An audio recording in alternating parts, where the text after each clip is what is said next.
तीन मित्र एक नाव में बैठे थे। उनमें एक डॉक्टर साहब थे, एक वकील साहब थे, एक इंजीनियर साहब थे। तीनों बैठ करके नाव में और उस केवट को, नाविक को देख देख करके हंस रहे थे, मजाक से उड़ा रहे थे। हम इतने योग्य बन गए, इतने अमीर बन गए, तो इसका मतलब ये थोड़ी किसी का हम अपमान कर दें। डॉक्टर ने उस केवट को कहा, डॉक्टर साहब ने, ये बताइए किसी को मलेरिया हो जाए तो कौन सी दवाई लेके ठीक हो जाएगा? केवट ने कहा, डॉक्टर साहब हम तो गरीब लोग हैं, डॉक्टर साहब जो पर्ची पे लिख देंगे वो दवाई ला करके हम खा लेंगे, हमें तो पता ही नहीं है। डॉक्टर साहब ने कहा, क्या दुनिया है, क्या तेरी जिंदगी है, तेरी तो जिंदगी चाराना चवन्नी भर यूं ही चली गई।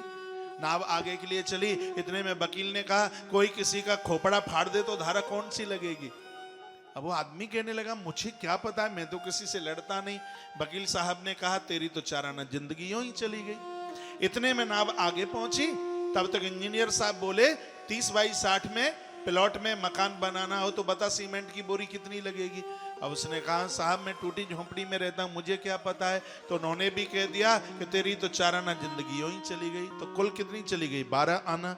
इतने में नाव नदी के बीच भंवर में फंस गई। केवट ने कहा, साहब नाव डूबने वाली है, तुमसे तैरना वैरना आता है कि नहीं? तीनों बोले, हमें नहीं तैरना आता।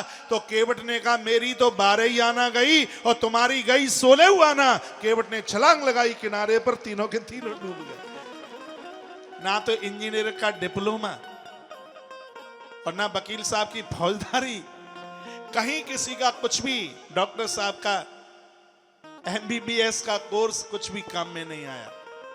तो मैं बहुत आग्रह पूर्वक हाथ जोड़ करके कहूंगा, आप बहुत पढ़े लिखे हो, धनवान हो, ऊंचे हो, सब प्रकार से ऊंचे हो, लेकिन यदि हम भगवान से नहीं जुड़े तो सत्य यही है कि हमसे नीच फिर कोई दूसरा नहीं है।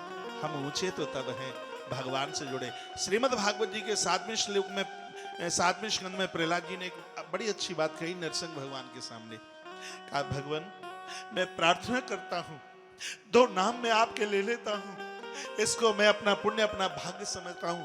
ब्राह्मण के घर में जन्म लेने वाला व्यक्ति कभी आपका नाम नहीं लेता, तो उससे तो ज्यादा पवित्र वो स्वपच है जो आपका नाम लेकर के जागता है और आपका नाम लेकर के ही सोता है।